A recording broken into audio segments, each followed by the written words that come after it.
والعصر إن الإنسان لفي خسر إلا الذين آمنوا وعملوا الصالحات وتواصوا بالحق وتواصوا بالصبر আল্লাহ রাব্বুল আলামিন বলেন ওয়াল আসর আসরের সময়ের কসম খেয়ে আল্লাহ তাআলা বলেন কোরআনুল কারীমের মধ্যে আমার রব্বি কারীম আল্লাহ তাআলা অনেক কিছুর কসম খেয়েছেন। আল্লাহ তাআলা এই সময়ের কসম খেয়েছেন। কেন জানি সময়ের কসম খাইলেন? কারণ এই সময়টা হলো অতি একটি দামি সময়, গুরুত্বপূর্ণ সময়। এই জন্য আমার রব আমার মালিক সময়ের শপথ খেয়েছেন। সম্মানিত নাসলবাসী, মনোযোগ দিয়ে শুনবেন। সময়ের এতটা দাম, আমার আল্লাহ তাআলা সময়ের শপথ খেয়ে বললেন। এই জন্য আমার আল্লাহ তাআলা বললেন অল আসর, আসরের সময়ের শপথ। কেন আল্লাহ আসরের সময়ের শপথটা খাইলেন? তার কারণ হইল আসরের সময়টা হলো অত্যন্ত একটি দামি সময়। আসরের সময়টা হলো অত্যন্ত একটি মূল্যবান সময়। মুফাসসিরিন ইকরামরা বলেন আসরের সময়ে আল্লাহ তাআলা শপথ খেয়েছেন। তার কারণ হলো আল্লাহ রাব্বুল আলামিন এই আসমানের ফেরেশতাদেরকে দুনিয়ার জমিনের মধ্যে পাঠান। এই দুনিয়ার জমিনে ফেরেশতারা আসিয়া আসরের সময় আসে। আবার যখন আসরের সময় যখন হয়, আল্লাহ তাআলার ফেরেশতারা আবার আসরের সময় চলে যায়। এজন্য যুবক ভাইরা সময়টারে কাজে লাগান। এই সময়টার যদি কাজে লাগাইতে পারেন, দুনিয়াও আপনার ভালো হবে, আখিরাতও আপনার ভালো হয়ে যাবে। এজন্য দুনিয়ার মোহে পড়িয়ার ভাই এদিকে সেদিকে ঘোরাফেরা না করে সময়টারে কাজে লাগাইয়া জান্নাতের বাগানে আইসা বসে পড়ে নিজের গুনাহের কথাটা চিন্তা করি। আর যদি নিজের গুনাহের কথা চিন্তা করে যদি এক ফোঁটা চোখের পানি যদি ছেড়ে দিতে পারি, আমার আল্লাহ তাআলা জীবনের উহুদ পার সমপরিমাণ গুনাহ যদি হয়, আমার রব্বি কারীম জীবনের সমস্ত গুনাহগুলো মাফ করিয়া দিবেন। সুবহানাল্লাহ বলেন। এজন্য আমার রব্বি কারীম আসরের সময়ের শপথ খেয়েছেন। আসরের সময়ের শপথ খাওয়ার আরো একটি কারণ হলো আসরের সময় মানুষগুলো কিন্তু কাজে কর্মে কিন্তু ব্যস্ত থাকে। দুনিয়ার বিভিন্ন রকমের কাজে কর্মে ব্যস্ত থাকে। এজন্য মানুষগুলো কাজের মধ্যে ব্যস্ত থাকার কারণে এই মানুষগুলো আসরের নামাজটা পড়ার মতো সময় পায় না। এজন্য আল্লাহ তাআলা আসরের সময়ের শপথ খাইলেন। এই জন্য সময়টারে কাজে লাগান, সময়টারে কাজে লাগান, সময়টারে কাজে লাগান। কখন জানি আপনার সময়ের হায়াত জানি ফুরিয়ে যাবে আর আজরাইল আলাইহিস সালাতু ওয়াস সালাম চলে আসবেন। যেদিন আজরাইল আলাইহিস সালাতু ওয়াস সালাম আসবেন, সেদিন কিন্তু সারা আমরা কেউ পাবো না। আল্লাহ রাব্বুল আলামিন আমাদেরকে দুনিয়ার একটা নির্দিষ্ট সময় দিয়েছেন। সময়, এই নির্দিষ্ট সময়ের মধ্যে আপনাকে আমাকে বিদায় নিয়ে চলে যেতে হবে। যার জীবন আছে তার কিন্তু মৃত্যু আছে। কেউ কিন্তু আমরা কিন্তু মরণ থেকে কেউ কিন্তু আমরা কিন্তু বাঁচতে পারবো না। এজন্য আমার রব্বি কারীম আমার আল্লাহ ডাক দিয়ে বলেন কুল্লু নাফসিন যায়িকাতুল মাউত। অবশ্যই অবশ্যই প্রত্যেকটা প্রাণীকে মৃত্যুর স্বাদ গ্রহণ করতে হবে। পৃথিবীতে কেউ কোনোদিন বাঁচতে পারবে না। পৃথিবীর যখন নির্দিষ্ট সময় যখন ফুরিয়ে যাবে, সবাইকে কিন্তু আল্লাহর দরবারে হাজিরা দিতে হবে। এই জন্য সময়টা এত একটা গুরুত্বপূর্ণ সময়। সময়টারে কাজে লাগাও, সময়টারে কাজে লাগাও। সময়ের মধ্যে আজরাইল আলাইহিস সালাতু ওয়াস সালাম চলে আসবেন। সেদিন কিন্তু বিদায়ের ঘন্টা আপনার কিন্তু বেজে যাবে রে ভাই। এই পৃথিবীর জমিনে সব যত মাখলুকাত রয়েছে, সব মাখলুকাতের মৃত্যু হয়েছে, দুনিয়ার জীবন থেকে গিয়েছে, কিন্তু নির্দিষ্ট সময়ে সবার মৃত্যু হয়েছে। দুইজনের কিন্তু নির্দিষ্ট সময়ে মরণ হয় না। এই দুইজন নির্দিষ্ট সময়ের আগে আল্লাহ তাআলার দরবারে চলে গেছেন। একজন হলেন ইদ্রিস পয়গম্বর, আর একজন হলো ঈসা পয়গম্বর। হযরত ইদ্রিস পয়গম্বর নির্দিষ্ট সময় হওয়ার আগে দুনিয়া থেকে বিদায় নিয়ে চলে গেছেন।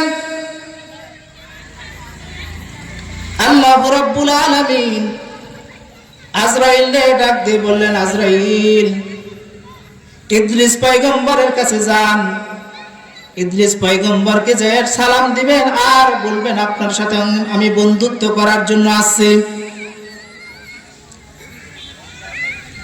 আল্লাহর হুকুম, হযরত আজরাইল আলাইহিস সালাতু ওয়াস সালাম চলে আসলেন। ইদ্রিস পয়গম্বরকে সালাম দিয়ে ডাক দিয়ে বলেন, ও ইদ্রিস পয়গম্বর, আপনার কাছে আমি আসছি, আপনার সাথে আমি বন্ধুত্ব করতে চাই।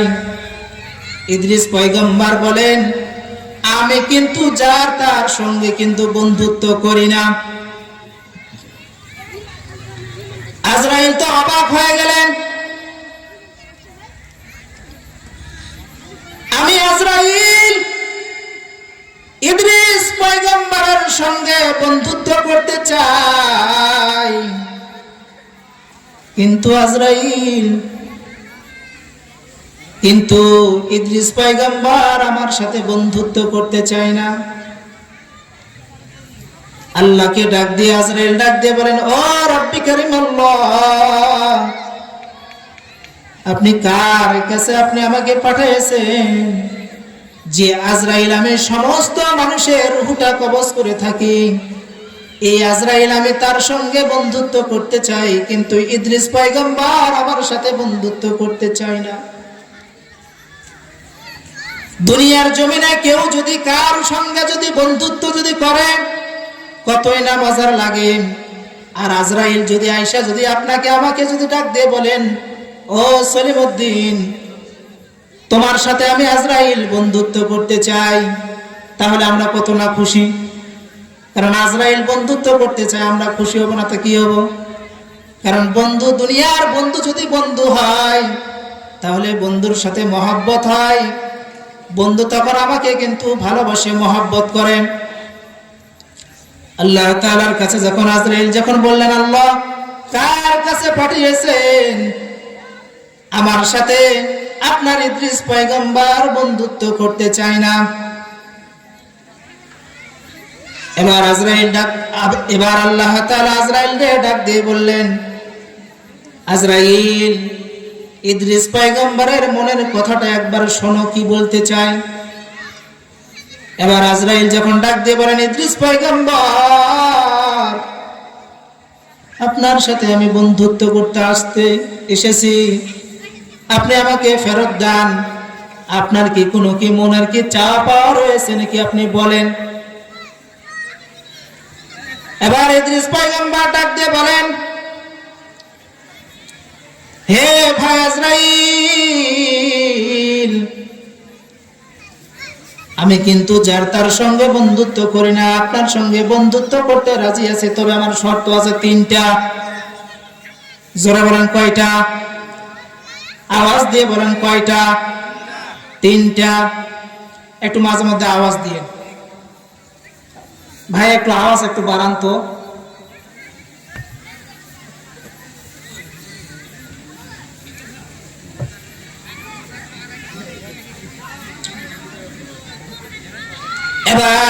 ইদ্রিস পয়গম্বর বলেন, আজরাইল আমি আপনার সাথে বন্ধুত্ব করতে চাই, তবে শর্ত হলো কয়টা? আরো জোরে কয়টা? এবার আল্লাহ তাআলাকে আজরাইল ডাক দিয়ে বলেন, আল্লাহ, আজরাইল আমি বললাম আপনার সঙ্গে বন্ধুত্ব করতে চাই, সে রাজি হইল, আবার শর্ত দেয় 3টা। আল্লাহ তাআলা ডাক দিয়ে বলেন, শর্তগুলো শোনো। এবার আজরাইল বললেন, ইদ্রিস পয়গম্বর আপনার শর্ত কি কি বলেন?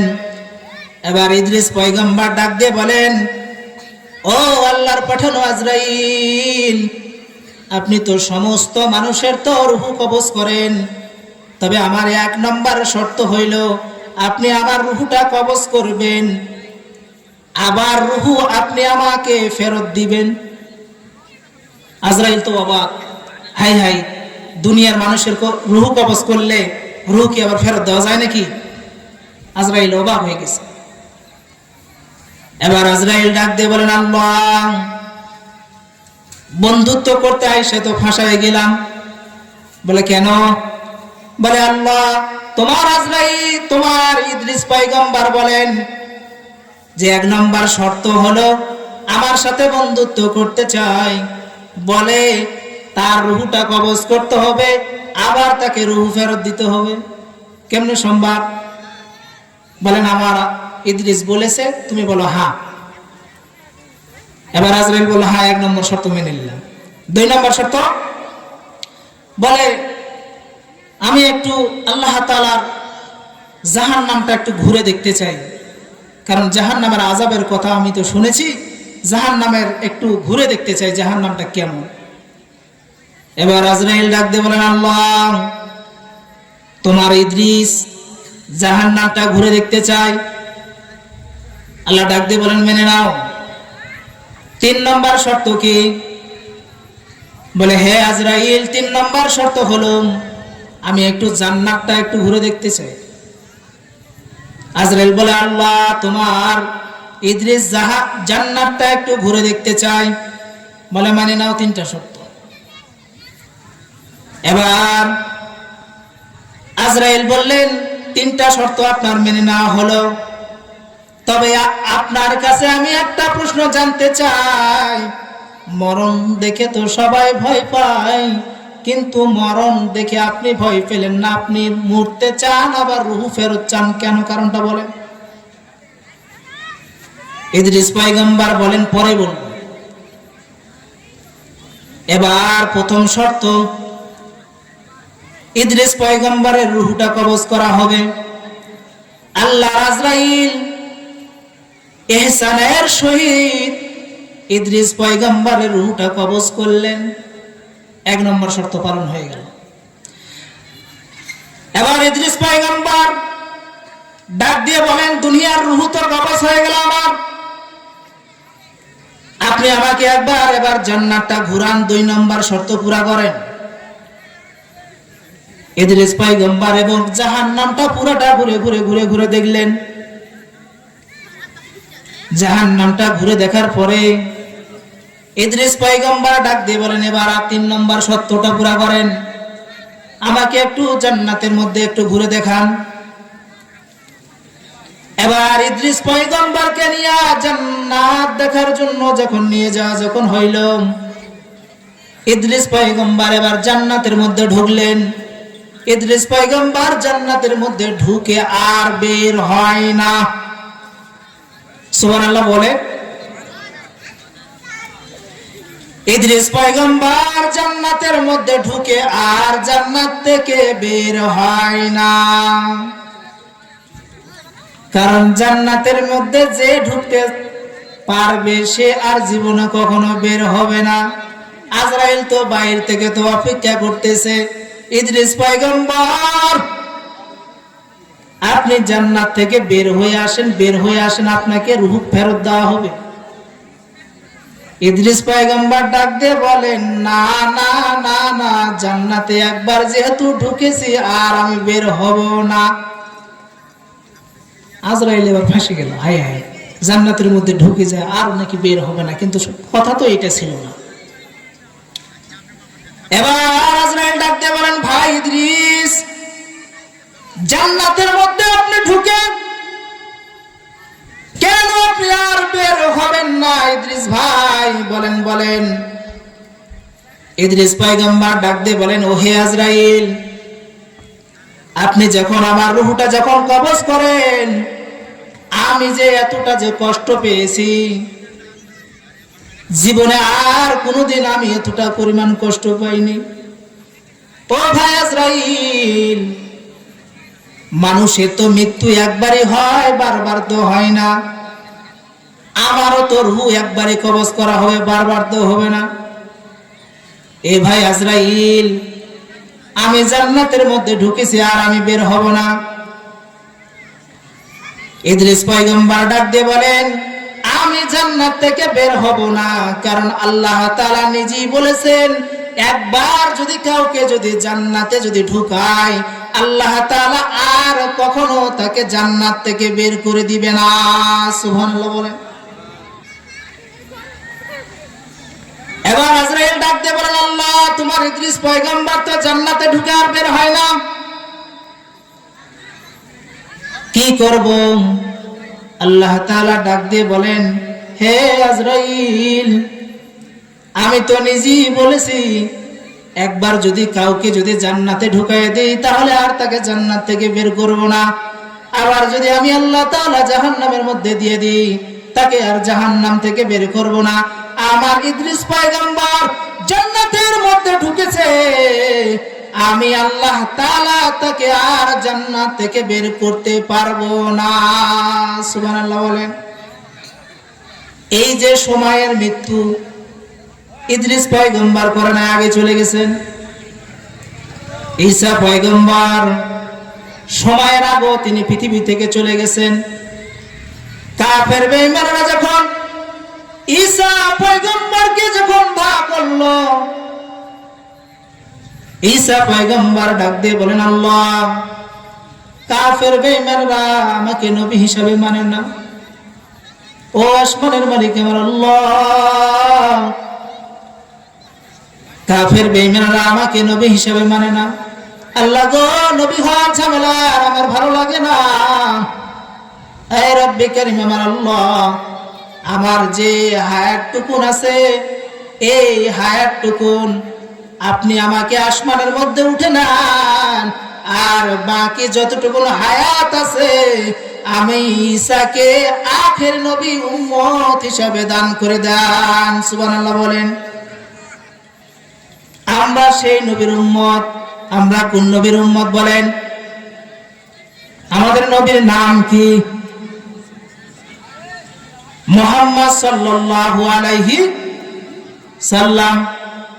এত দামি নবীর উম্মত হওয়ার পরও মাহফিলের পরিবেশ কি?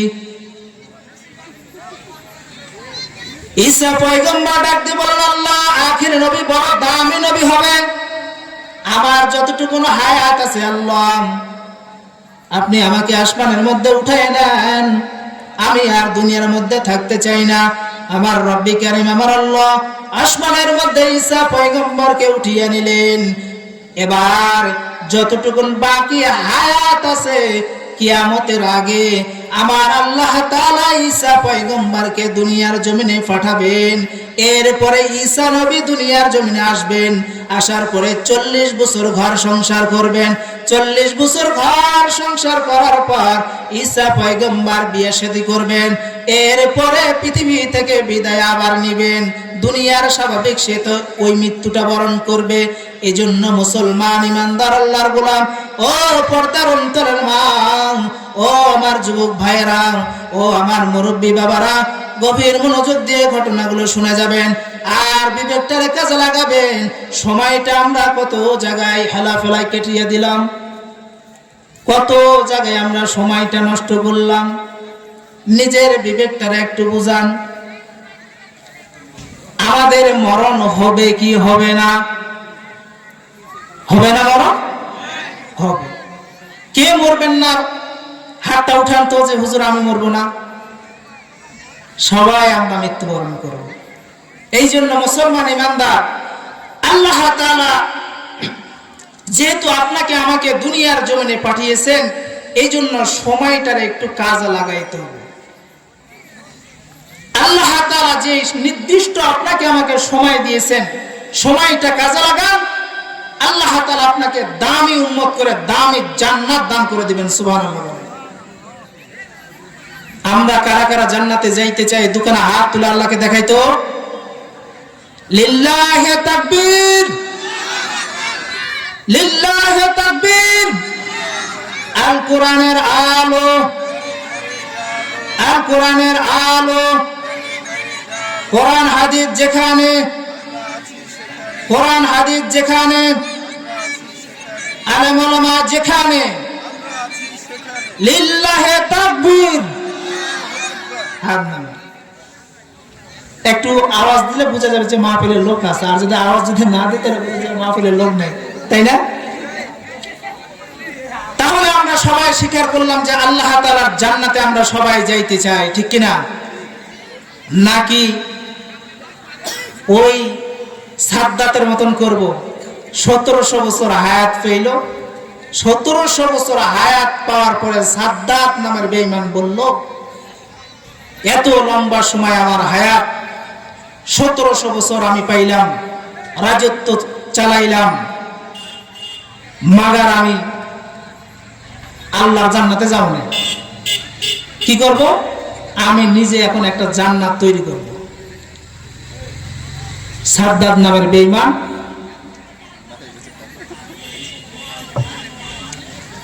সাদ্দাত নামের বেঈমান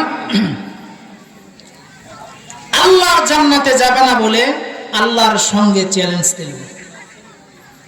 1700 বছরের হায়াত পাওয়ার পর এই সাদ্দাত কি করল?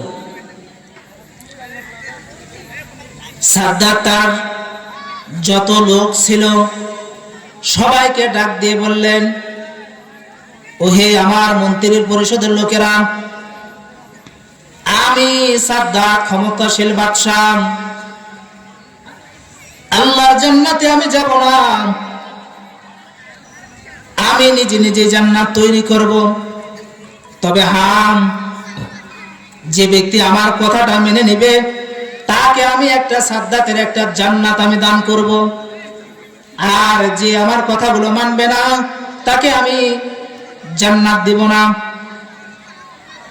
এবার সাদ্দাত কি করলো? 30,000 ইঞ্জিনিয়ার ঠিক করলো। কয় হাজার? জোরে বলেন। 30,000 ইঞ্জিনিয়ার ঠিক করলো নিজের জান্নাত বানাইবেন। 120 ফিট গভীর করলো। কয় ফিট? 120 ফিট গভীর করলো। এরপরে সাদ্দাত 30,000 ইঞ্জিনিয়ার লাগাইয়া জান্নাত তৈরি করতে শুরু করলেন। জান্নাত এবার তৈরি করবেন কি দিয়ে? তার যতগুলো সোনা দানা ছিল সব সোনা দানাগুলো একত্রিত করলেন। যত এলাকা তার রাজত্বের মধ্যে সোনা দানা ছিল সবগুলো একত্রিত করলেন। সাদ্দাত এবার জান্নাত তৈরি করবেন, আল্লাহ তাআলার জান্নাতে যাবে না। এই জান্নাত তৈরি করতে সময় লাগলো 300 বছর। কয়শো বছর? 300 বছর। লোকেরা কাজ করতেছে, জান্নাত তৈরি করতেছে। যখন জান্নাতের কাজ যখন হয়ে গেল, সাদ্দাতের কাছে খবর আসলো, বাদশা নামদার, জান্নাত তৈরি করা হয়ে গিয়েছে, আপনি জান্নাত কদিন উদ্বোধন করার জন্য যাবেন বলেন। সাদ্দাত একটা নির্দিষ্ট সময় দিল, ডেট দিল, অমুক দিন আমি জান্নাত উদ্বোধন করার জন্য যাব। ঠিক এক পর্যায়ে এই সাদ্দাত নামের বেঈমান সব লোকগুলো এক জায়গায় জমা করলেন। লোকগুলো জমা করার পরে জান্নাত উদ্বোধন করার জন্য রওনা করতেছেন। এইবার যাইতে যাইতে যাইতে যাইতে যাইতে যাইতে হঠাৎ করে তাকাইয়া দেখে একজন মহিলা রাস্তা দিয়ে হেঁটে যাচ্ছে। তার নাকের মধ্যে ছিল একটা নাকফুল। এই সাদ্দাত বলেন, এত লোক আমি লাগাইলাম, কিন্তু স্বর্ণ তো কোথাও থাকার কথা না। এই মহিলার নাকের মধ্যে কেন স্বর্ণ দেখা যায়? লোকেদেরকে বললেন, খোলো এর নাক থেকে স্বর্ণটা। সাদ্দাত নামের বেঈমান ওই মহিলার নাক থেকে নাকটা খুলে নিলেন। খুলে নেওয়ার পরে সাদ্দাত যখন রওনা করতেছেন, এবার মহিলা দুখানা হাত তুলে ডাক দিয়ে বলেন, আল্লাহ, যে সাদ্দাত নামের বেঈমান আমার নাক থেকে নাক ফুলটা খুলে নিয়ে গেল, এই জান্নাত উদ্বোধন করার জন্য যাইতেছে। এ রব্বি কারীম আমার আল্লাহ, এই সাদ্দাত নামের বেঈমানকে জান্নাতে তুমি ঢুকতে দিও না। সুবহানাল্লাহ বলেন। সাদ্দাত এবার রওনা করলো জান্নাত উদ্বোধন করার জন্য। গেটের কাছে চলে গেছে। আল্লাহ রাব্বুল আলামিন ডাক দিয়ে বললেন, ও হে আজরাইল, তাড়াতাড়ি যাও যাও, সাদ্দাতের জান্নাতের গেটের সামনে দাঁড়াও। এই সাদ্দাত যেন জান্নাতের মধ্যে ঢুকতে না পারে। আল্লাহ ডাক দিয়ে বলেন, হে আজরাইল, যাও যাও, জান্নাতের গেটের কাছে দাঁড়াও। আজরাইল ডাক দিয়ে বলেন, আল্লাহ, আপনি যদি তাকে যদি জান্নাতের মধ্যে যদি ঢুকতে যদি না দিবেন, তাহলে এত 300 বছর ধরে বানাইতেন দিলেন কেন? আগে বানাইতে দিতেন না। এবার আজরাইল গেটের কাছে দাঁড়ানো, হাজার হাজার বাহিনী সবাই লাইন ধরে দাঁড়ানো। গেটের কাছে আবার সাদ্দাত রওনা করেছে। গেটের কাছে যাইয়া আবার জান্নাতের মধ্যে ঢুকবেন। আজরাইল ডাক দিয়ে বলেন, আসসালামু আলাইকুম। এবার সাদ্দাত নামের বেঈমান ডাক দিয়ে বলেন, ধরবাটা সালাম নেওয়ার সময় নেই, এখন যা। সাদ্দাত মনে করছেন যে এটা ভিক্ষুক আসছে, তো বলছে, হ্যাঁ বেটা, সালাম নেওয়ার সময় নেই, এখন যা, ভিক্ষা দেওয়ার সময় নেই, পরে আসস। আজরাইল ডাক দিয়ে বলেন, সাদ্দাত, একটু কানটা আগাও। তুমি যারে ভিক্ষুক বলে তুমি তাড়াই দিচ্ছ, বেটা আমি ভিক্ষুক না, কানটা তুমি আমার মুখের কাছে লাগাও। কানটা যখন সাদ্দাত আজরাইলের কাছে যখন নিয়ে গেছেন, এবার আজরাইল ডাক দিয়ে বলেন, এই বেটা, কারে ভিক্ষুক বলে তাড়াই দাও? বেটা আমি ভিক্ষুক না, আল্লাহর পাঠানো আজরাইল, তোমার রূহ কবজ করার জন্য আসছে। এবার সাদ্দাত ডাক দিয়ে বলেন, ভাই আপনার হাতে ধরে পায়ে পড়ি, আমাকে একটু সময় দেন। কিছুক্ষণ আগে যেই সাদ্দাত বলল, বেটা ভিক্ষা দেওয়ার সময় নেই, সর। এই সাদ্দাত ডাক দিয়ে বলেন, ভাই আমাকে একটু সময় দেন, আমাকে একটু সময় দেন, আমি একটু জান্নাতের মধ্যে ঢুকি, কেমন হয়েছে খালি দেখবো, এরপরে বের হয়ে চলে আসবো। আল্লাহ তাআলা ডাক দিয়ে বলেন, হে আজরাইল, কখনো না, কখনো না, তাকে ঢুকতে দিবে না, ঢুকতে দিবে না। আমি আল্লাহ তাআলা এই সাদ্দাতকে 1700 বছর আমি আল্লাহ তাআলা হায়াত দিলাম, কিন্তু হায়াত পাওয়ার পরে এই সাদ্দাত আমার সঙ্গে বেঈমানি করলো। আমি আল্লাহ তাআলা 300 বছর ধরে যে সাদ্দাত জান্নাত বানাইলো, ওই জান্নাতে আমি আল্লাহ তাআলা তারা ঢুকতে দেব না। ওর রূহটা ওই দরজার কাছে কবজ কর। আল্লাহর পাঠানো আজরাইল সাদ্দাতের রূহটা কবজ করলেন। মৃত্যু যার যেখানে আছে সেখানে হবে সময়ের মধ্যে। এবার যখন আজরাইল যখন সাদ্দাতের রূহটা যখন কবজ যখন করলেন, সাদ্দাতকে জান্নাতের মধ্যে ঢুকতে দেওয়া হলো না। এবার আজরাইলকে ডাক দিয়ে বলেন, ওহে আজরাইল, দুনিয়ার জমিনে কোন ব্যক্তির রূহ কবজ করতে গিয়ে তোমার কি কখনো কি মায়া লাগছে নাকি? আল্লাহ কারে জিজ্ঞেস করে? আজরাইল কারে? আজরাইল ডাক দিয়ে বলেন, ও হে আজরাইল, দুনিয়ার জমিনে কোন ব্যক্তির রূহ কবজ করতে গিয়ে কি তোমার কি কষ্ট লেগেছে নাকি, মায়া লেগেছে নাকি? আজরাইল ডাক দিয়ে বলেন, আল্লাহ, হ্যাঁ, 2 জন ব্যক্তির রূহ কবজ করার সময় আমার মায়া লাগছে। বলে, কার কার মায়া, কার কার জান কবজ করার জন্য সময় তোমার মায়া লাগছে? এবার আজরাইল ডাক দিয়ে বলেন, আল্লাহ, বহুদিন আগে সমুদ্রের মধ্যে একটা জাহাজ চলতেছিল। ওই জাহাজটা যখন চলতেছিল, আপনি বাতাসে বললেন, বাতাস এমন করে একটা পাতানি দাও জাহাজের মধ্যে যতগুলো মানুষ আছে ওই জাহাজের মধ্যে যেন মারা যায়। আর আপনি আমাকে ওই সমস্ত মানুষগুলোর রূহ কবজ করার জন্য পাঠাইলেন।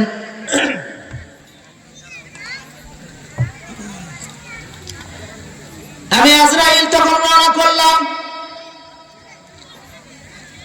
যখন আমি চলে গেলাম, এক এক করে জাহাজের মধ্যে সব রূহগুলো আমি আজরাইল কবজ করলাম। কবজ করার পর একটা মহিলা ছিল ওই জাহাজের মধ্যে, সে আবার ছিল গর্ভবতী, তার পেটের মধ্যে ছিল সন্তান। কিছুক্ষণের মধ্যে তার বাচ্চাটা প্রসব হবে। আপনি বললেন, হে আজরাইল, ওই মহিলাটার রূহটা কবজ করো। আল্লাহ, আমি চিন্তা করে দেখলাম যে মা তার সন্তানকে জন্ম দিবে, এই মুহূর্তে ওই মায়ের রূহটা কবজ করার জন্য বলতেছেন। তখন আমার কষ্ট হলো, তখন আমার মায়া লাগলো। আমি চিন্তা করলাম, এই সমুদ্রের মধ্যে কোনো কিছু নাই, মায়ের রূহটা কবজ করার কথা বলেছেন, আর পেটের মধ্যে যে সন্তানটা আছে তার রূহ কবজ করার কথা বলেন নাই। আমি চিন্তা করলাম, আল্লাহ, মায়ের রূহটা এখন কবজ হবে, সন্তানেরটা তাহলে কি হবে? সমুদ্রের মধ্যে সন্তান কি করবে? তখন আমার মায়া লেগেছে ওই মায়ের রূহটা কবজ করতে। এবার যখন আমি মায়ের রূহটা কবজ করলাম, একটা তক্তা ভাসতে ভাসতে চলে আসলো। তক্তার মধ্যে সন্তানটাকে রেখে দেওয়া হলো। এই সন্তানটাকে রেখে দিয়ে আমি চলে আসছি, তারপরে খবর আর জানি না। এক পর্যায়ে এই তক্তাটা ভাসতে ভাসতে ভাসতে ভাসতে ভাসতে ভাসতে নদীর কিনারায় গিয়ে লেগে গেল।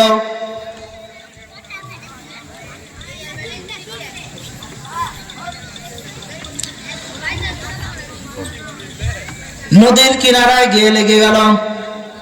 লেগে যাওয়ার পরে এই সন্তানটা নদীর ধারে চলে গেল। এই সন্তানটা যখন নদীর ধারে যখন চলে গেল, এক পর্যায়ে জঙ্গলের ধারে যখন চলে গিয়েছে, জঙ্গলের মধ্যে মানুষ নাই, কেউ নাই। জঙ্গলের মধ্যে আবার বাঘ একটা আছে। এই বাঘটা তার যে বাচ্চাগুলো ছিল, এই বাচ্চাগুলো আবার মারা গিয়েছে। এবার ওই বাঘের দুধে ভরপুর হয়ে গেছে স্তনগুলো। এবার বাঘটা এবার দুধ খাওয়াই বেকারে, তার সন্তান নাই, ছুটাছুটি করতেছে। এবার ওই ছোট বাচ্চাটা যখন তক্তার মধ্যে ভেসে এসে জঙ্গলের কিনারায় যখন লেগে গিয়েছে, বাঘ দেখে বাচ্চাটা কান্না করতেছে। বাঘ আস্তে আস্তে আসিয়া আসিয়া দুধটা তার মুখের মধ্যে লাগাই দিয়েছে। ছোট বাচ্চাটা এবার দুধ পান করে খাচ্ছে। দুধ খেয়ে আস্তে আস্তে আস্তে আস্তে আস্তে আস্তে বড় হয়ে গেল। বড় হয়ে যাওয়ার পরে আল্লাহ তাআলা 1700 বছর হায়াত দিলেন। সেই কে? সাদ্দা। কে? সাদ্দা। 1700 বছর হায়াত পেল। হায়াত পাওয়ার পরে আল্লাহর সঙ্গে চ্যালেঞ্জ দিল যে আমি আল্লাহর জান্নাতে যাব না, নিজে বানাইয়া জান্নাত তৈরি করে আমার জান্নাতে ঢুকবো। হে আজরাইল, তুমি বলতেছো আল্লাহ জান্নাত দেখতে দিলে কি হতো, রূহটা কবজ করার কথা এখন বলেন কেন? হে আজরাইল, তুমি তো জানো না সেই ব্যক্তিটা কে। আজরাইল ডাক দিয়ে বলেন, আল্লাহ আমি তো জানি না সেই ব্যক্তিটা কে। বলে, ওই ব্যক্তি হলো সাদ্দাত, যাকে আমি নদীতে বাঁচাইলাম, বাঘের দুধ পান করাইয়া বড় করলাম, এরপরে 1700 বছর হায়াত দিলাম, রাজত্ব করলো, এরপরে আমার সাথে পাল্লা দিয়া জান্নাত তৈরি করলো। এরপরে জান্নাতে আমি আল্লাহ তাআলা তাকে ঢুকতে দেব না, তার রূহটা কবজ করলাম। আর তুমি এই রকম লোকের রূহ কবজ করতে যায় তোমার মায়া লাগে। বুঝেছেন? এজন্য যুবক ভাই, মুরব্বী বাবা, পর্দার অন্তরালের মা বোনেরা, সময়ের মধ্যে আপনার আমার মরণটা হয়ে যাবে, সময়টারে কাজে লাগান। এজন্য আল্লাহ তাআলা বলেন আল আসর, সময়ের কসম, সময়টা গুরুত্বপূর্ণ, সময় কাজে লাগান। সময়ের মধ্যে মৃত্যু হবে কি হবে না? আরো জোরে বলেন, হবে কি হবে না? সূরা আসরের তাফসীর। তাহলে 1 নম্বর, সময়টারে কাজে লাগাইতে হবে। যদি আপনি আমি সময়টার যদি কাজে যদি লাগাইতে পারি, আল্লাহ তাআলা আপনার জন্য বরাদ্দ করে রাখছেন কি? জান্নাত। কি? জান্নাত। সময় কখন পার হয়ে গেল? 2 নম্বর তাফসীর এবার, ইন্নাল ইনসানা লাফি খুসর, নিশ্চয় সকল মানুষ কিসের মধ্যে? ক্ষতির মধ্যে। কার মধ্যে? সমস্ত মানুষ কার মধ্যে? ক্ষতির মধ্যে। আমরা তাহলে কার মধ্যে আছি? ক্ষতির মধ্যে। আল্লাহ রাব্বুল আলামিন বলেন ইন্নাল ইনসানা লাফি খুসর, নিশ্চয় সমস্ত মানুষ ক্ষতির মধ্যে। তাহলে আপনি আমিও আছি ক্ষতির মধ্যে। ক্ষতি ছাড়া কেউ নাই, সমস্ত মানুষ আমরা ক্ষতির মধ্যে পড়ে গিয়েছি। তাহলে ক্ষতি থেকে বাঁচার দরকার আছে না নাই? জোরে আওয়াজ দিয়ে বলেন, আছে না নাই? আছে। সাহাবায়ে কেরামরাও তারাও ক্ষতির মধ্যে ছিলেন, তারাও কিন্তু বেঁচে গিয়েছেন। তারা বাঁচে নাই? বেঁচে গিয়েছেন। আল্লাহর নবীর কাছে একজন ব্যক্তি আয়েশা ডাক দিয়ে বলেন, যার নাম হলো দাহিয়াতুল কলবি।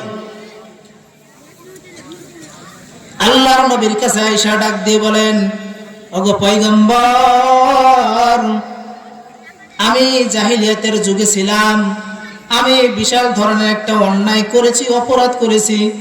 আমার আল্লাহ কি আমার গুনাহগুলোকে মাফ করবেন, ক্ষমা করবেন?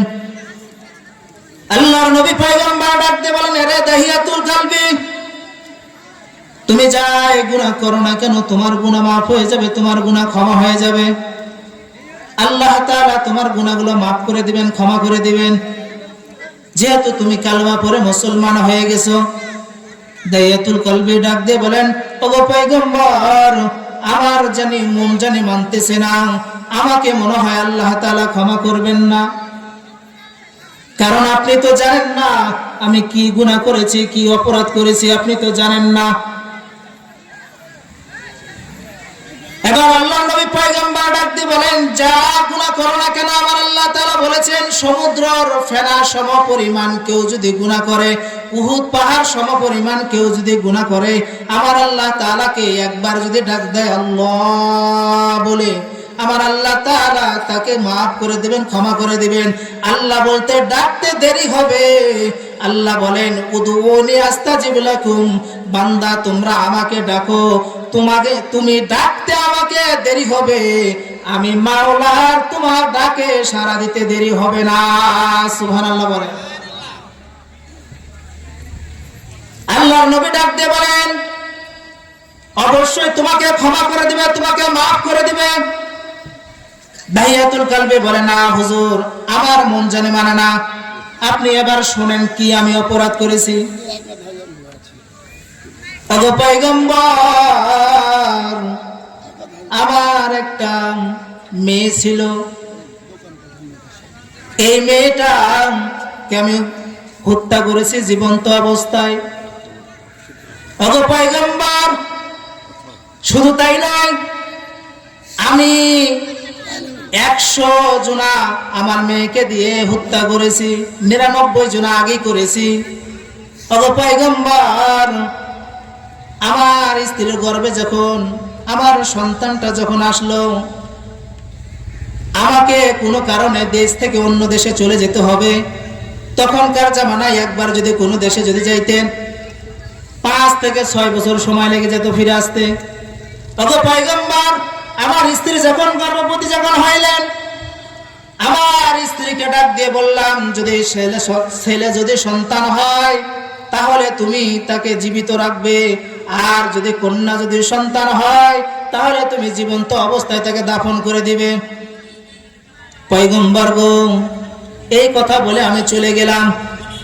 কারণ জাহিলিয়াতের যুগে কন্যা সন্তানদেরকে অভিশাপ মনে করা হতো, পুরুষদেরকে তারা দামি মনে করত। এই জাহিলিয়াতের যুগে কন্যা সন্তানদেরকে তারা অভিশাপ মনে করত, এই জন্য তারা জীবন্ত অবস্থায় দাফন দিত। আগে পয়গম্বর, আমি এই কথা বলে চলে গেলাম। এবার যখন আমি কয়েক বছর পর আমি যখন বাসায় যখন ফেরত আসলাম, পয়গম্বর গো, বাসায় ফেরত আসার পরে আমার স্ত্রী এই সন্তানটারে লালন পালন করছে, বড় করছে। আমি যখন বাসার মধ্যে যখন ঢুকলাম, আমার স্ত্রীটা গোপন করছে কথা। গোপন করার পরে আমি ডাক দিয়ে বললাম, সন্তানটা যখন আমার কাছে আসলো, আমি ডাক দিয়ে বললাম এই মেয়েটাকে। আমার স্ত্রী ডাক দিয়ে বললেন, পয়গম্বর, এটা পাশের বাড়ির মেয়ে, আমার কাছে থাকে। ওগো পয়গম্বর, আস্তে আস্তে মেয়েটার প্রতি আমার মহব্বত হইল। আস্তে আস্তে আমি তাকে ভালোবাসতে শুরু করলাম। এক পর্যায়ে ভালোবাসা যখন মহব্বত যখন বেড়ে গেল, আমার স্ত্রী একদিন হঠাৎ করে ডাক দিয়ে বলেন, আপনি যেই মেয়েটাকে এত মহব্বত করেন, আদর করেন, চুমু খান, আসলে আমি বলেছি এটা পাশের বাড়ির মেয়ে, আসলে কিন্তু এটা পাশের বাড়ির মেয়ে না, এটা হলো আপনারই মেয়ে। পয়গম্বর গো, যখনই বলেছে এটা আমার মেয়ে, তখন এই কথা শোনার পরে আমার মাথাটা গরম হয়ে গেল, আমার মাথাটা খারাপ হয়ে গেল। পয়গম্বর, এই কথা শোনার পরে আমি নিজেকে আর ধরে রাখতে পারলাম না। এক পর্যায়ে আমার স্ত্রীকে বললাম, অনেকদিন যাবত আপনার বাবার বাসায় আমি যাইনি, মেয়েটারে সুন্দর করে সাজাইয়া দাও, আমি একটু তোমার বাবার বাসা থেকে ঘুরে আসি। এইবার যখন মেয়েটাকে মা সাজাইয়া দিল, সাজাইয়া দেওয়ার পর মেয়েটাকে সাজাইয়া নিয়ে যাইতেছে। এবার মেয়েটা ডাক দিয়ে বলেন, আব্বু, আমাকে কোথায় নিয়ে যান? বাবা বলে, মারে, আমি তোকে তোর নানার বাসায় ঘুরাইতে নিয়ে যাই, বেড়াইতে নিয়ে যাই। এক পর্যায়ে বহুদূর লম্বা ঘাটা হেঁটে গেলেন। যাওয়ার পরে একটা জঙ্গলের মধ্যে যখন ঢুকলেন, জঙ্গলের মধ্যে ঢুকার পরে ডাক দিয়ে বলেন মেয়েটা, আব্বু গো, আমার সঙ্গে তো অনেকবার তো আমি আমার নানার বাসায় গিয়েছি, আব্বু গো, আপনি তো জঙ্গলের মধ্যে আসছেন, এটা তো আমাদের নানার বাসা না। এবার দাহিয়াতুল কালবে ডাক দিয়ে বলেন, কথা বেশি বলো না, চুপ করে বসে থাকো। আর তুমি দেখো ছোট বাচ্চাটা বোঝে নাই, মেয়েটাকে বসে রাখে। এবার দাহিয়াতুল কালবে একটা কোদাল হাতের মধ্যে নিয়া জমিনটারে খনন করলো, গর্ত করতে শুরু করলো। মেয়েটা পাশে বসে ডাক দিয়ে বলেন, আব্বু, কেন আপনি গর্ত করেন গো আব্বু? কারণটা কি গো আব্বু, গর্ত কেন করেন? এরপরে মেয়েটা যখন এইভাবে যখন বলতেছেন, দাহিয়াতুল কালবের অন্তরে মায়া লাগলো না। এবার নবীর কাছে ডাক দিয়ে বলেন, পয়গম্বর, আমি যখন গর্ত খনন করতেছিলাম, এক পর্যায়ে আমি কিন্তু ঘেমে গিয়েছি, ক্লান্ত হয়ে গেছি। আমার মেয়েটা তার কাপড় দিয়ে আমার মুখের ঘামগুলো মুছতেছিল। আর ডাক দিয়ে বলেন, আব্বু, এত কষ্ট করেন কেন? আপনি তো ক্লান্ত হয়ে যাচ্ছেন, আপনার শরীর থেকে তো ঘাম বের হচ্ছে। এক পর্যায়ে যখন আমার গর্তটা যখন খোঁড়া হয়ে গেল, পয়গম্বর, হাত দিয়ে আমার মেয়েটার হাত ধরলাম, টান মেরে আমি গর্তের মধ্যে ফেলে দিলাম। গর্তের মধ্যে ফেলে দেওয়ার পর আমি মাটি যখন চাপা দিব, ওগো পয়গম্বর, আমার মেয়েটা ডাক দিয়ে বলেন, আব্বু, আমাকে কেন আপনি মাটি দেন? আব্বু আমার কি অপরাধ, আমাকে কেন মাটি দেন গো আব্বু? কিন্তু আমার মায়া হলো না, দয়া লাগলো না। আমি মাটিগুলো যখন ফেলতে শুরু করলাম, আমার মেয়েটা কান্না করতেছে। আমি এরপরে পাথর দিয়ে আঘাত করতেছি। আমার মেয়ের কপাল ফেটে ফেটে রক্তগুলো গলে গলে পড়তেছে। ওগো পয়গম্বর, আমার দয়া হলো না, মায়া হলো না। এক পর্যায়ে আমার মেয়ে ডাক দিয়ে বলেন, আব্বু গো,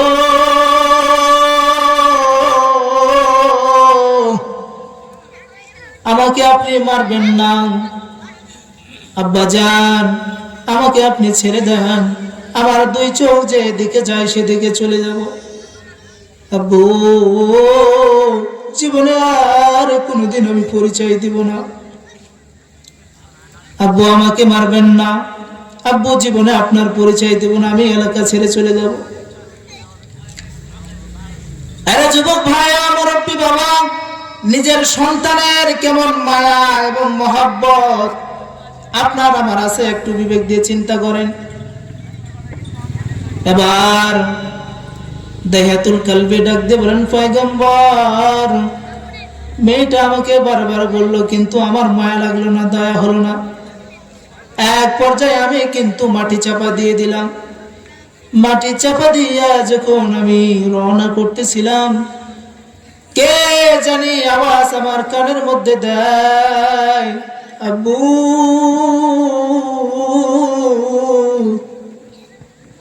আপনি আবার কার কাছে রেখে গেলে? এই আওয়াজটা যখন আমার কানের মধ্যে আসে গো পয়গম্বর, আমি দৌড়াইয়া কবরের দিকে চলে যাই। যাইয়া কান যখন লাগাই আর কোনো আওয়াজ আসে না। আবার যখন রওনা করি, আবার ডাক দিয়ে আসে, কানের মধ্যে আওয়াজ আসে, আব্বু আপনি আবার কার কাছে রেখে গেলেন? আবার আমি দৌড়াইয়া যাই, কিন্তু আওয়াজ পাই না। ওগো পয়গম্বর, এই আওয়াজটা জানি আমার কানের মধ্যে বারবার লাগে।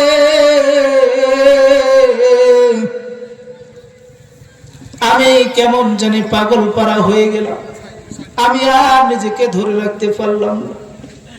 ওগো পয়গম্বর, আমি দাহিয়াতুল কলবি এই নিজের কন্যার সন্তানকে জীবন্ত অবস্থায় দাফন করে দিয়েছে। পয়গম্বর গো, আমার কি এরকম গুনাহ কি আল্লাহ তাআলা মাফ করবে? আল্লাহর নবী যখন ঘটনাগুলো শুনতেছিলেন, আল্লাহর নবীর দু চোখ বেয়ে বেয়ে পানিগুলো টপ টপ করে পড়তেছিলেন, দাড়ি মোবারক ভিজে যাচ্ছিলেন। আল্লাহর নবী ডাক দিয়ে বলেন, সাহাবীরা রে, পৃথিবীর জমিনে কি এমন বাবা আছে যে নিজের মেয়েকে মারতে পারে? এরে সাহাবীরা শোনো, আমার চোখের মধ্যে ঘটনা শোনার পরে পানি ধরে রাখতে পারলাম না। আল্লাহর নবী ডাক দিয়ে বলেন, দাহিয়া, যেহেতু তুমি এই কাজটা করেছো জাহিলিয়াতের যুগে, সেহেতু আল্লাহ তাআলা তোমাকে মাফ করে দিয়েছে, যেহেতু কালেমা পড়েছো। আরে মুসলমান ইমানদার, ঘটনা বলার উদ্দেশ্য হলো সমস্ত মানুষ কিন্তু ক্ষতির মধ্যে, কেউ কিন্তু ক্ষতি ছাড়া নাই। এজন্য আল্লাহ রাব্বুল আলামিন বলেন, ইন্নাল ইনসানা লাফি খুসর, সমস্ত মানুষ ক্ষতির মধ্যে। আর জোরে আওয়াজ দিয়ে বলেন, আমরা কার মধ্যে? ক্ষতির মধ্যে। ক্ষতির থেকে বাঁচার দরকার আছে না নাই? কারা কারা বাঁচতে চায় একটু হাত উঠিয়ে দেখাই দেই। লিল্লাহি তাকবীর। আল কোরআনের আলো, কোরআন হাদিস যেখানে লিল্লাহি তাকবীর, হাতটা নামান। সম্মানিত হাজরিন, তাহলে আমরা ক্ষতির মধ্যে রয়েছি। এরপরে আলামিন, আল্লাহ রাব্বুল আলামিনের নবী বলেন যে মানুষ যদি ক্ষতির মধ্যে যদি পড়ে যায়, আল্লাহ তাআলাকে যদি স্মরণ করে, আল্লাহ তাআলাকে যদি ডাকে, আল্লাহ তাআলা মাফ করে দিবেন। সম্মানিত হাজিরিন, আল্লাহর নবীর জামানায় মক্কা এবং মদিনায় মানুষ যখন মারা যাইত তখন কিন্তু কাফন চুরি হইতো। কি চুরি হইতো? কাফন চুরি হইতো। তো আমরা মারা গেলে কবরের মধ্যে আমাদেরকে যখন ঢুকানো হয় তখন কবরে কাফন দেয় না, দুনিয়ার জমিতে কাফন পরাইয়া নিয়ে যায় না? নিয়ে যায়। তো কাফন পরাইয়া মানুষকে কবরের মধ্যে রাখা হয়। রাখার পরে দুনিয়া থেকে কিছু নিয়ে যাইতে পারে না, শুধুমাত্র 3 টুকরা কাপড় নিয়ে যায়। কবরের মধ্যে যখন কাফনের কাপড় যখন নিয়ে গিয়েছেন, মক্কা এবং মদিনার মধ্যে এই আবার এমন ধরনের এক চোর যিনি কিনা কাফন চুরি করতেন। আল্লাহ নবীর কাছে ঘটনা খবর আসতেন।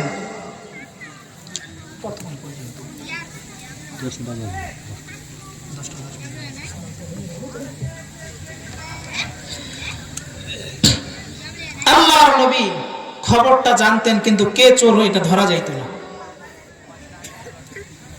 এক পর্যায়ে যখন চোর যখন ধরা যাইত না, মক্কা এবং মদিনার মধ্যে কাফন চুরি হইতো। এক পর্যায়ে মক্কায় অনেকদিন যাবৎ মানুষ মারা যায় না, ওই চোর কিন্তু কাফনও চুরি করতে পারে না। এক পর্যায়ে খবর আসলো তার কানের মধ্যে, মদিনায় একজন মারা গিয়েছে।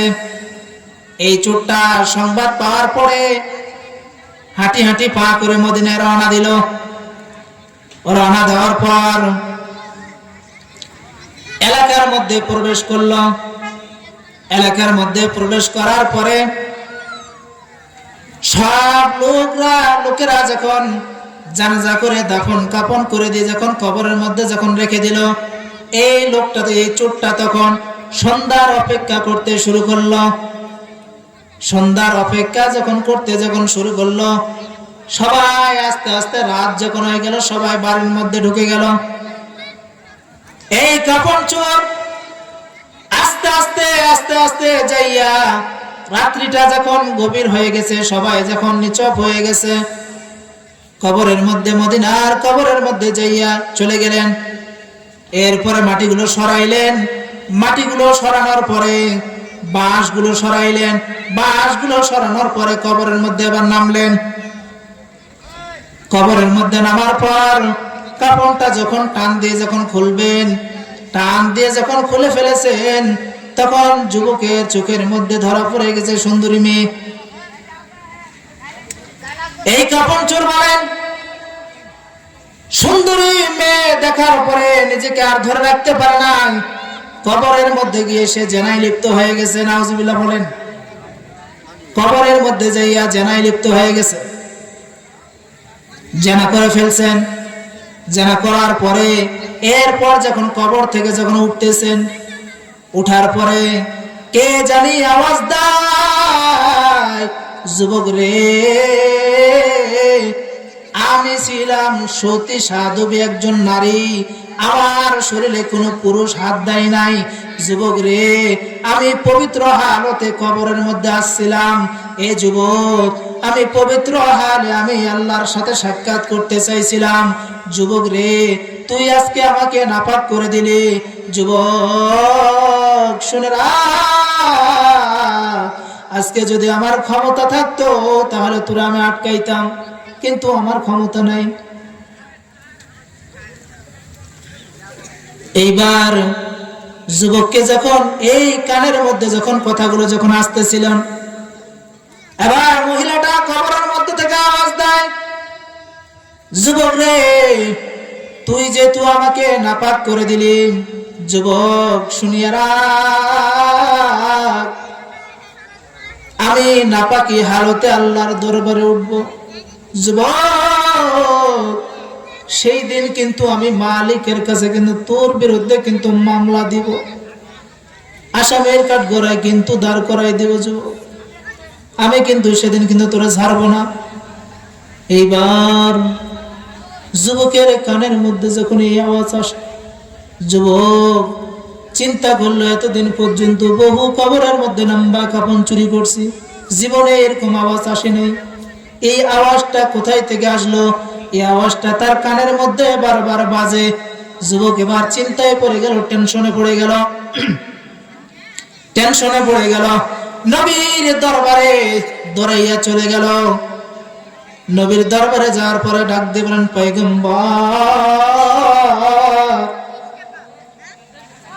আমি এমন একটা গুনাহের কাজ করেছি, অপরাধ করেছি, অন্যায় করেছি পয়গম্বর গো, আল্লাহ তাআলা কি আমাকে কি মাফ করবেন? বলে হ্যাঁ হ্যাঁ, তোমাকে মাফ করে দিবেন। যুবক ডাক দিয়ে বলেন, পয়গম্বর আপনি তো জানেন না কি অপরাধ করেছি। পয়গম্বর ডাক দিয়ে বলেন, কি এমন অপরাধ করেছো যে আল্লাহ তোমাকে মাফ করবেন না?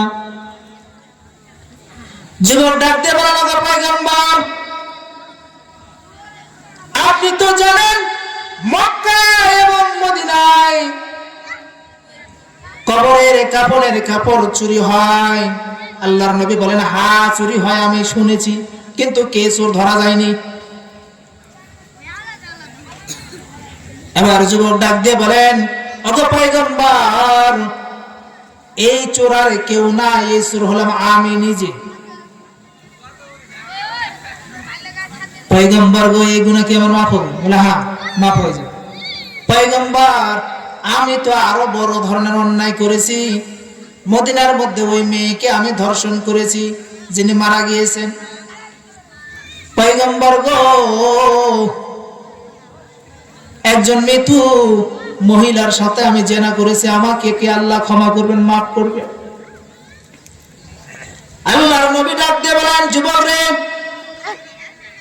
দুনিয়ার মধ্যে থেকে যে মারা গিয়েছে কবরের মধ্যে গিয়েছে 3 টুকরা কাপড় সাথে করে নিয়ে যায়।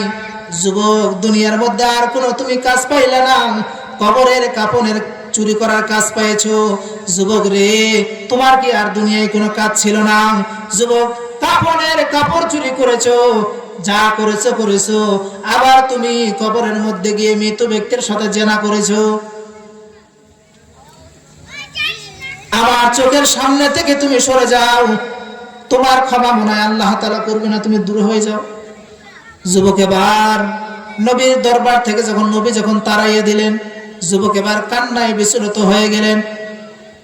এমন কান্না কান্না কান্না কান্না কান্না কান্না কান্না, এই কান্নাতে আল্লাহ রাজি এবং খুশি হয়ে গেছে। আল্লাহু আকবার বলেন।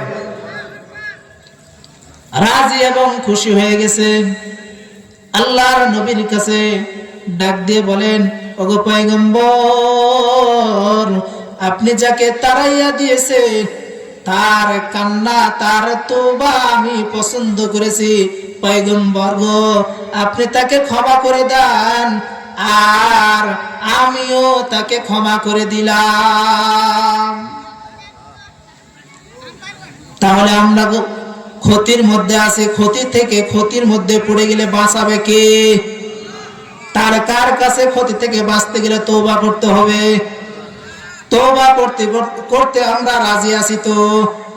কারা কারা রাজি আছি দোকানে হাত তুলে দেখায়। লিল্লাহি তাকবীর।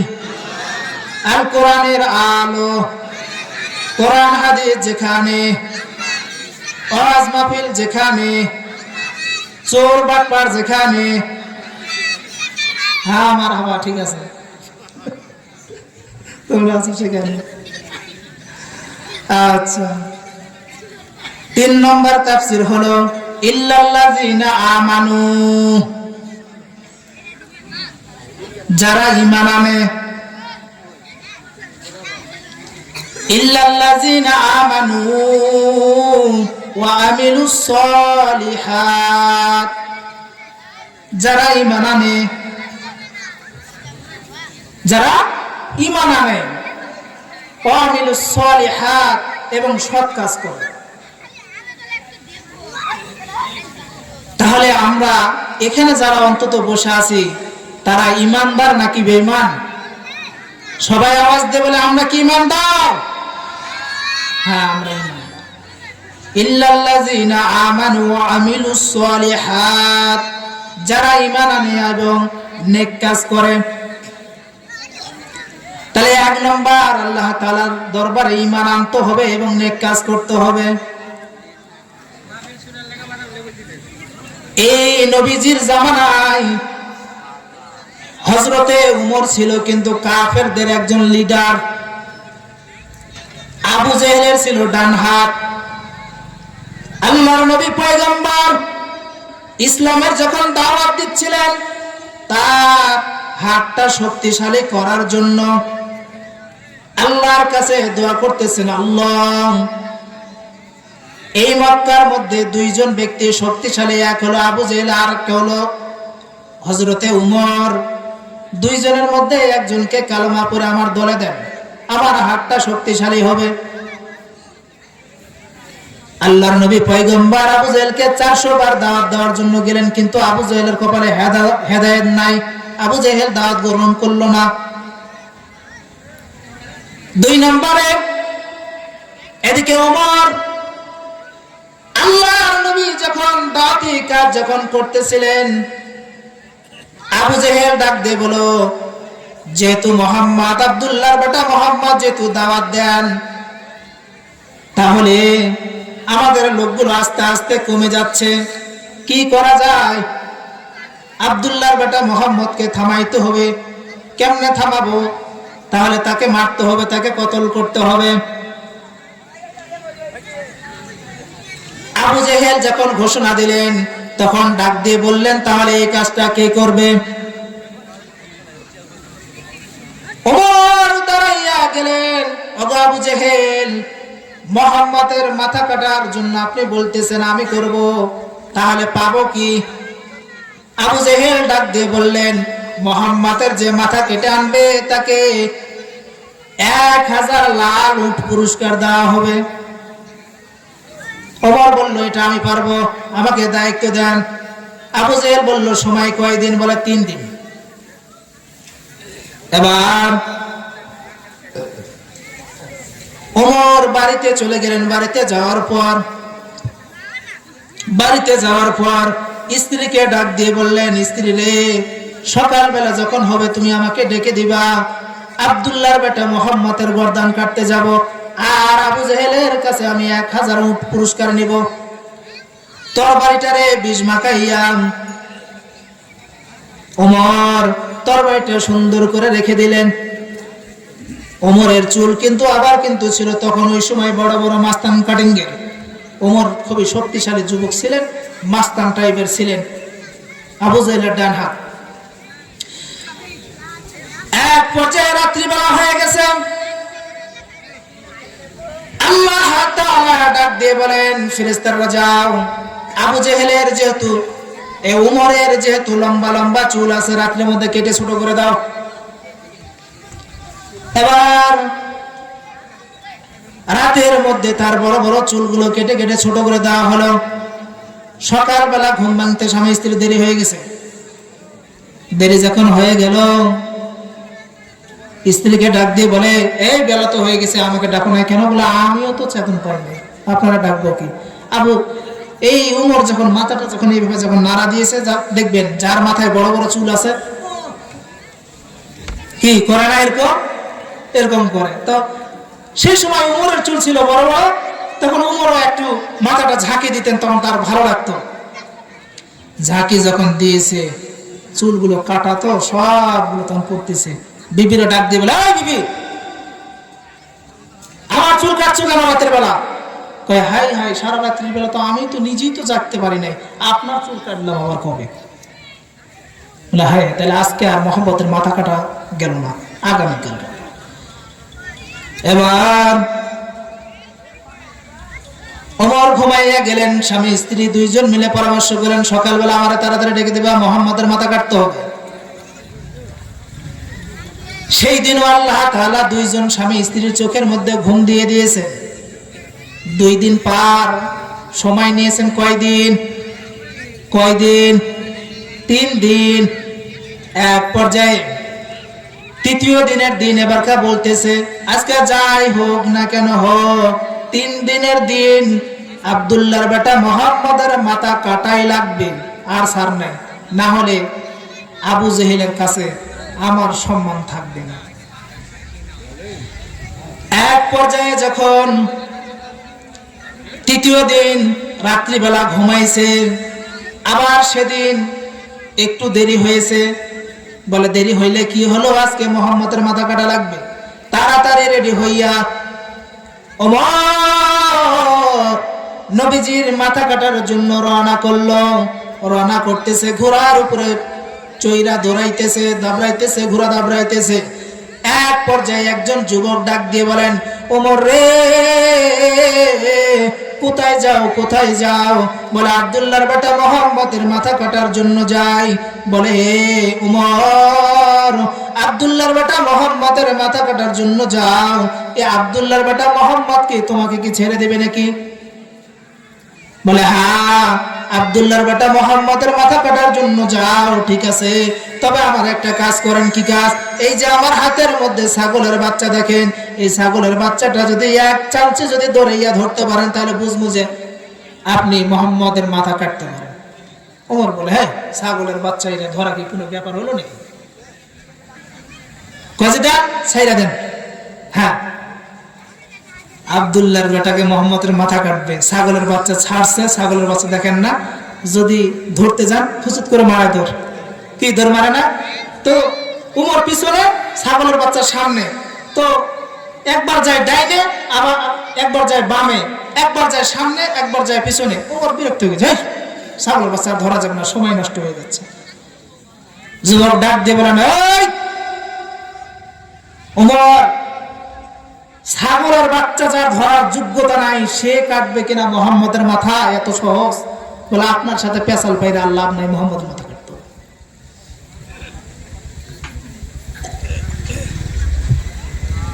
এক পর্যায়ে এবার যখন ওমর যখন নবীর দরবারে যখন আগাইতেছে মাথা কাটার জন্য, এবার যুবক ডাক দিয়ে বলেন, ওমর, আব্দুল্লাহর বেটা মুহাম্মদের মাথা কাটার জন্য যাও, যে কিনা কালেমার দাওয়াত দিয়ে মুসলমান বানাইতেছে। ওমর রে, তুমি কি জানো তোমার ঘরের খবর? তুমি কি জানো? বলে না। বলে ওমর রে, আব্দুল্লাহর বেটা কালেমা পড়ে মুসলমান বানাচ্ছে, মানুষদেরকে দাওয়াত দিচ্ছে, তোমার ঘরের খবর তো তুমি জানো না। রে উমর, আগে তুমি ঘরের খবর নাও, কারণ তোমার ঘরে তোমার বোন আর ভগ্নিপতি কালেমা পড়ে মুসলমান হয়ে গেছে। আল্লাহু আকবার বলেন। ওমর, ঘরের খবর তুমি রাখো না, আব্দুল্লাহর বেটা মুহাম্মদের মাথা কাটার জন্য যাও, আগে ঘর সামলাও। এবার ওমরের মাথা বড় খারাপ হয়ে গেল, হাই হাই, মুহাম্মদের মাথা কেটে আজকে করবো কি? আমার বোন আর ভগ্নিপতি তো কালেমা পড়ে মুসলমান হচ্ছে। দৌড়াইয়া চলে গেলাম বাসাতে। বাসায় যাইয়া দেখে দরজা লাগাইয়া তার বোন আর ভগ্নিপতি কোরআনের তেলাওয়াত করছে। এবার যখন তেলাওয়াত ওমরের কানে যখন আসছে, ওমর ঠক ঠক করে দরজায় আওয়াজ দেয়, ডাক দিয়ে বলেন, কে? বলে আমি উমর, দরজাটা খোলো। এদিকে যখন বোন যখন দেখলেন উমর দরজার সামনে দাঁড়ানো, ভগ্নিপতি ভয়ে পালাইয়া গেলেন, আত্মগোপন করলেন। বোন কোরআনটারে লুকাইয়া রাখলেন, বোন দরজা খুলে দিয়েছে। এবার উমর ডাক দিয়ে বলেন, বোন রে, তুমি নাকি কালেমা পড়ে নাকি মুসলমান হয়েছো, ওই কালেমাটা এবার ফেরত দাও। কারণ ঈমান যদি ঢুকে যায়, মজবুত যদি হয়ে যায়, ঈমান ফেরত দেওয়া যায়? দেওয়া যায় না। এবার উমর ডাক দিয়ে বলেন, বোন রে, কালেমাটা ফেরত দে রে বোন, কালেমাটা ফেরত দে। বোন ডাক দিয়ে বলেন, ভাইজান, একবার যে মেডিসিন আমি ভিতরে ঢুকাইছি, এই মেডিসিন আর কখনো ফেরত দেওয়া যায় না। বলে ফেরত যদি না দাও, তাহলে আমার হাতের মধ্যে দেখো তরবারি, তোমাকে আমি মারবো। দে দে, তাড়াতাড়ি ফেরত দে। বোন ডাক দিয়ে বলেন, তুমি যদি আমাকে মারতে মারতে মেরে ফেলো, তারপর আমি কালেমা ফেরত দিতে পারবো না। ওমরের এবার রাগ হয়ে গেল। ওমর এবার তরবারিটা হাতের মধ্যে নিয়ে বোনের শরীরের মধ্যে আঘাত শুরু করলেন। বোনের শরীর থেকে রক্ত মোবারক গুলো বের হইতেছে। ডাক দিয়ে বলেন,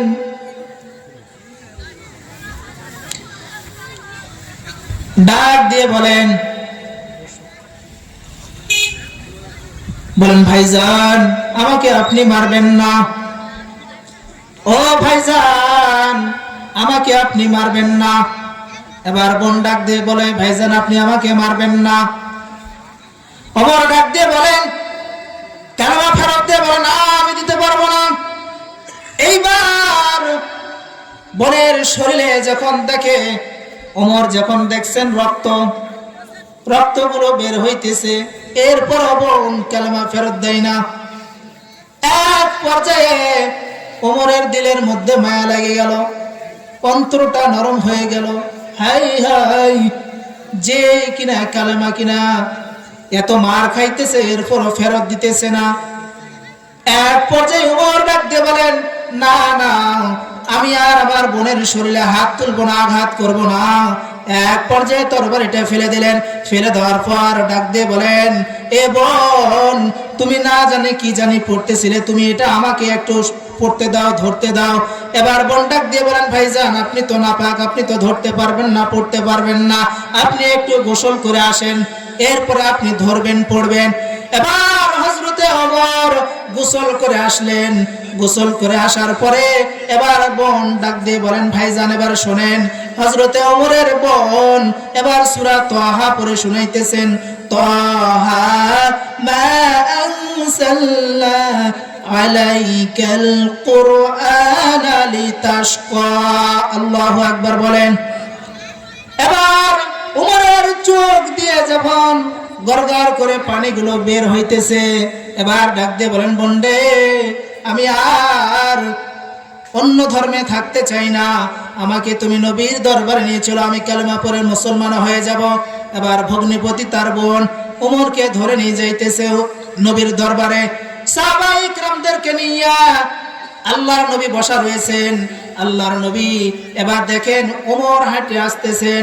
সাহাবীরা ডাক দিয়ে বলেন হুজুর আপনাকে মারার জন্য হেঁটে আসতেছে।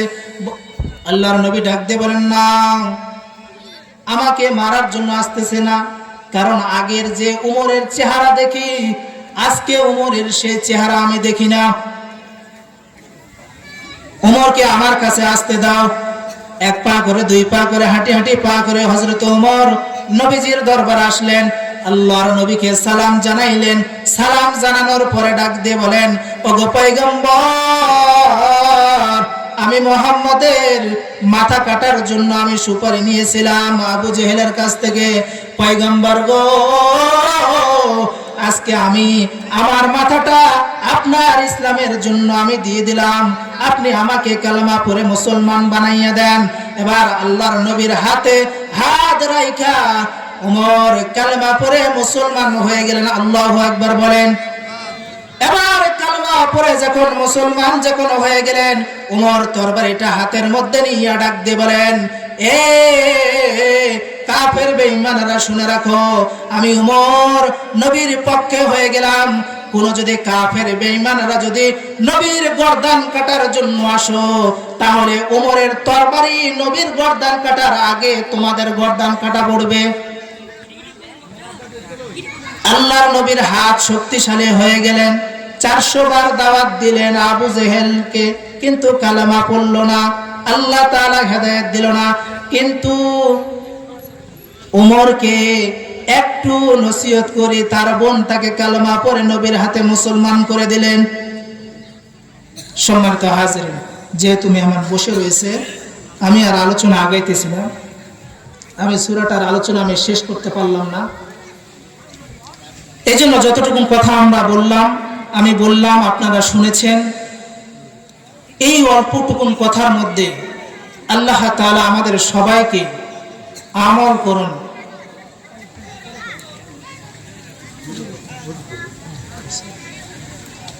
আল্লাহ রাব্বুল আলামিন আমাদেরকে সবাইকে দ্বীনের জন্য কবুল করেন। সকলে পড়ছি আমরা আমিন। আসসালামু আলাইকুম।